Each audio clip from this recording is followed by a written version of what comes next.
Women of Reddit, what's your nice guy story?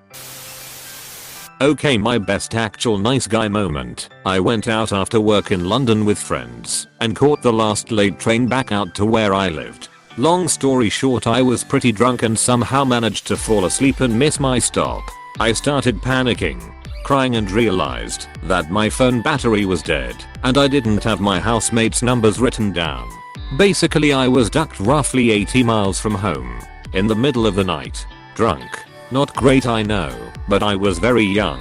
Anyway, I'm cursing my own stupidity when an older man on the train wearing a suit walks over and asks if I'm okay. I explain my predicament and he says not to worry. He's getting off at the next stop and will show me to the taxi rank. I was a little bit wary of him, but I didn't have too many options, so he got off the train and he put me in the taxi. After an hour and a half taxi ride, I arrived back home and ask the taxi to stop while I attempt to withdraw 200 from the ATM. He just smiled and said, "Don't worry, miss. Your friend has put this fare on his account." How fucking amazing was that? It bothered me for ages that I never got to thank that man. What a legend. I hope I get to pay it forward one day. Met this guy online through one of my friends. He seemed pretty nice, so I would text him periodically throughout the day and he wanted to video chat once, so we did. He became obsessed with me and wanted to call every night before he went to bed. He told me I would be the perfect wife and that we should have 3 kids. He wanted to move me out to the cattle ranch he owned and operated so we could get married and start a family. We had been talking for maybe 2 weeks. I was looking for a job to get through college and jokingly shared a "now hiring dancers" sign at the local strip club on Snapchat. He went ballistic and told me he couldn't be with a girl who had no respect for herself. We weren't even dating, but he broke up with me on my birthday. That's a pretty good birthday present, if you ask me. I was on OkCupid for 2 years and had over 100 messages and about 30 dates, 2 of which became relationships. One of them I'm still currently in. It was a dry month. Mostly one-liner messages asking me how many fingers do you use when you masturbate, or you seem cool, I wanna talk more DTF. And then one guy, Alex, asks me about my degree and how he was too pursuing higher education and working on a thesis. That got the ball rolling. So we had very nice conversation for days where each of us would respond to the message, make a few comments, maybe tell a story, and then ask another question or 2. Honestly, the best conversationalist I'd come across. We agreed to meet at a Starbucks. I get there, order, pay, and sit down. He arrives a little late, has to wait online, and we sort of steal glances every once in a while as he waits. Then once he sat down, we said how nice it was to finally meet. He says next time I'll give you a different time to come so I can be here to buy your drink. And I said, "That's very nice of you, but it's no problem. You don't have to buy me anything." To which he turned his whole body to face me, put his elbows on the table, and said, "Thank you. Thank you, you know that's a great outlook on life and that's something I'm really looking for in a woman. Because you know I dated this girl who I met here at some macaron place and you know what they charge for macaroons these days? $3. 3. So I order 2, and she orders 3 and a drink, and I took out my wallet and was $1 short. So I asked if she'd cover that, and would you believe she did not have a dime on her. Then a few moments later we talk about a Cupid. Macaron girl was also off OKC, and our weirdest dates and most random messages. And this was the moment. He said, "You know I've had 9 dates in 2 weeks from my new method. Get ready because I'm about to explain to you the method for getting you girls in the chair. It starts with messaging. You always respond to a specific, add a story, and then ask a question. In that order. Then you say you'll meet somewhere for something quick like a drink or a cafe. Then you drop the bomb that you're the total package. You're the man. You're in the zone. And they can't do anything but agree because it worked. It totally worked, I mean. Here you are in the chair. And here I'm on date 10. Then for the next 2 hours, explained to me just how great he was at getting women in the chair, but had no desire to be in a relationship. He was just a serial dater because it would be too much work, and that he was too considerate of the woman who he would be leading on with hopes of being official or growing past dates and open hookups. TL. Doctor met a guy for coffee, and for 2 hours he explained how he manipulated me into agreeing to go on a date. I'm sure I've told this story before on a different account, but I once was out with friends and my drink was spiked. One dude stayed with me to take care of me, and my other friends left because we all knew him. Turns out he spiked my drink himself so he could save me and show me how caring he was. Edit. Since people are asking how I found out, he told a mutual friend thinking that the guy would think it was a cool move. Our friend did not think it was cool and told me what happened. This dude also laced the one hitter we were using with something that same night. I could have died, but he really thought he was being a genius pickup artist. The worst part is that we had actually been talking for a week or so before this. I clearly already liked him, and he still felt the need to do this. Keep your eyes on your drink and trust your instincts. A girl I work with wanted to set me up with her boyfriend's best friend, Luigi. Anyway, she assured me he was a really nice guy. I was dubious because her boyfriend Daryl was awful. I agreed to this double date and we met at a little Italian place, and one of the first things Luigi said to me was, "You know, I'm a really nice person, but I did have to hit a woman once. But it was only the one time, and it went downhill from there." He and Daryl proceeded to get really drunk. My friend Amanda had to drive home with Daryl and Luigi in the backseat, with Daryl groping Amanda as she was trying to drive and her fighting him off, with Luigi telling Daryl in Italian what he'd like to do with me in the bedroom. Which was odd as Daryl doesn't speak Italian, but I do. We get back to Amanda and Daryl's place, where my car was parked, and Luigi and Daryl start fighting. Amanda opens the door to their apartment and Daryl and Luigi fall through the open door and continue fighting until they ended up breaking the coffee table. I still remember Amanda's face as she walked me back to my car and apologizing profusely for what happened. I still laugh about the time a guy was smiling and holding the door open for me until he saw my husband come around the corner. Then he frowned and closed the door before we got to it. As a cashier, I was ringing up some guy's purchases and he was super friendly. Then he said I was pretty and had really nice eyes. I said thanks. They're actually contacts. His whole demeanor changed. He said, "You bitch."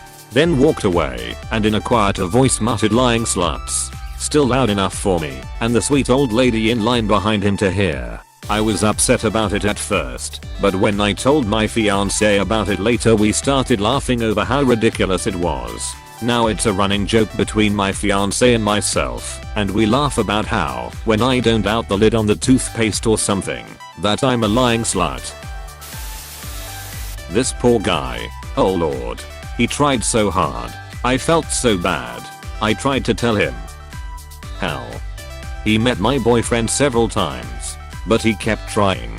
We were both part of a subculture that promotes young marriage, and he was sure I was the one. At first sight, everything you see on the cringe subreddits was him, minus the incel type shit. It was painful to watch, and more painful to experience. Socks and strapped sandals, cargo zip-off pants, graphic buttons down shirts, fedora, transition lens glasses, the works. If we were in middle school, he'd be the one with the rolling backpack who runs everywhere. All he was missing was a katana. You sit down and he sits just a little too close to you. You get up and he follows like a puppy. Well, no, because everyone loves puppies. But he follows just a little too close. He walks you to the bathroom. He tries to carry everything for you and hold the door and talk sweet, failing on all counts. And your heart goes out to him because it's like, if someone would just give him a chance, maybe they could help him over this initial anxiety he has, and maybe help fix his issues with connecting to girls. But taking him on as a project isn't really ethical, and I'm not going to break up with my boyfriend just to help a guy. Anything he overheard you mentioning, he'd try to insert himself. Like Michael Scott. If he knew nothing about it, he'd tangentially and quickly steer the conversation into one of his interests. And he would call /text/email over and over and over. I hoped he had an unlimited plan. The cringiest thing to happen was at a talent show. I was going to sing a duet with a guy who got nervous right before we were supposed to go on. Nice guy overheard and is happy to sweep in and save the day. Except the one problem of where he doesn't know the song and wants me to write the lyrics and music for him within the next 6 minutes before we are supposed to go on. I say no, it's okay. I'll just tell the sound guy to skip the duet. Nice guy of course is not okay with this and jumps up to run to the sound guy for me. Original guy comes to the rescue and says he has regained his courage and will go on with the show. Nice guy is not okay with this because he wants to be the hero of the night and to be singing a romantic song together. Long story short, I wind up singing a romantic duet with both original guy and nice guy at the same time. I've probably never felt as uncomfortable on stage. I escaped a few months later by switching states and changing my phone number. I was potentially interested in an acquaintance, spent some time with him, decided I didn't want to date him, said no when he asked me out.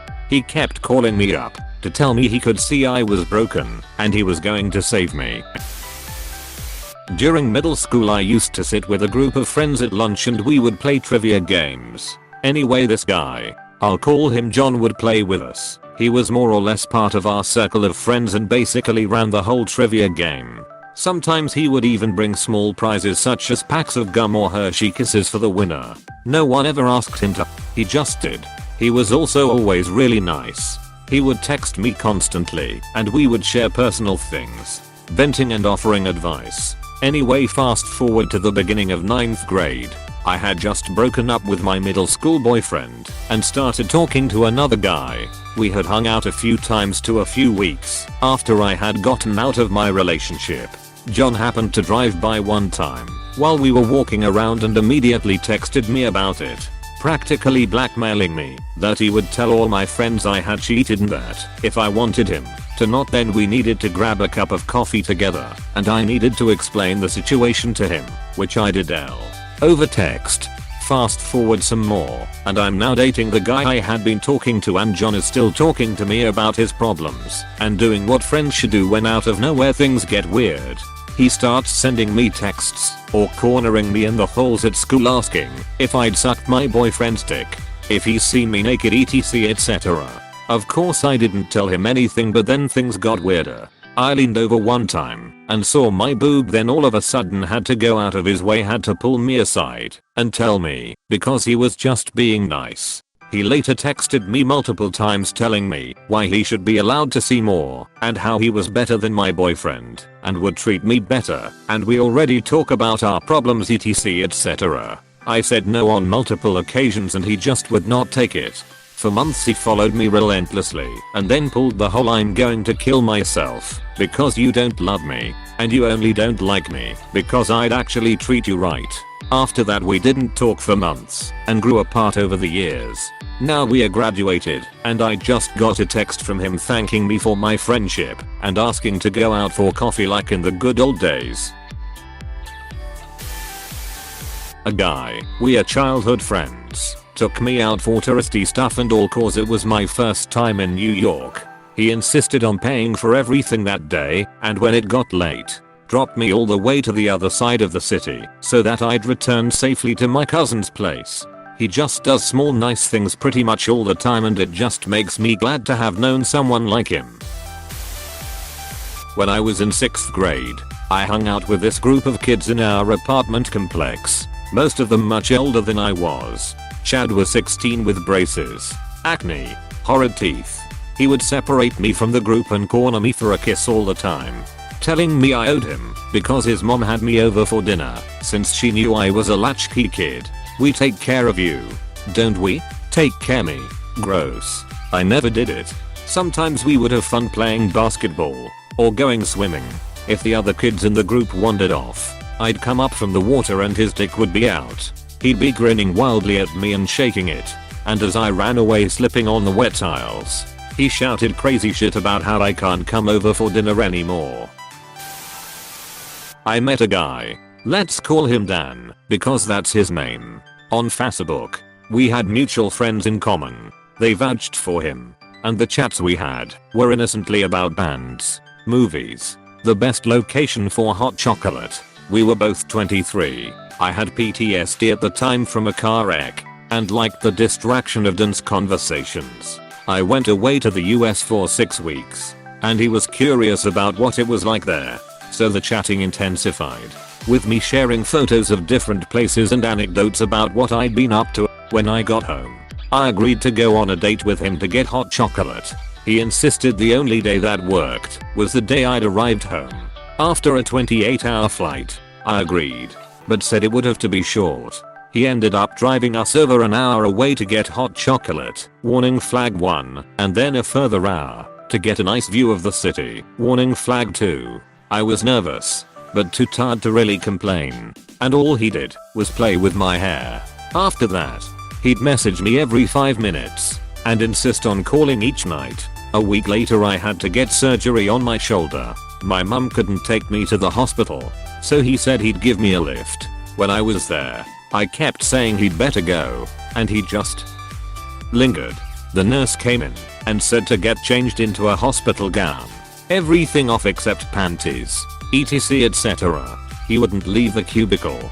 He said he'd see everything eventually, and so I shouldn't be shy, and to let him help me undress. I kept asking him to leave, and eventually had to call the nurse to call security to get him to leave. When I woke up, Dan had blown up my phone with messages, 200 plus, that started off nice. I hope your surgery goes well, sweetheart. I love you, to hit me back as soon as possible, to you ungrateful B+C. I hope you're dead too. I'm sorry. I'm just worried about your surgery. I don't know what I'd do if I lost you. You're the very best thing that's ever happened to me, and I love you so much. That freaked me out, and I sent a text that just said leave me alone, please, and then never replied. Dan showed up at the hospital in the morning, and I just pretended to be asleep.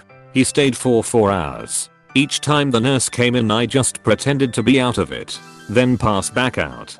He'd wait outside my house for hours for weeks afterwards. He bought us tickets to go to America, promised a fully paid trip including a trip to Vegas, because he didn't want to wait to get married. I'd physically hung out with him twice. He created fake Facebook profiles using a badly photoshopped photo of us together. Dan, you were a bloody creep. Hey, thanks for watching, and don't forget to subscribe.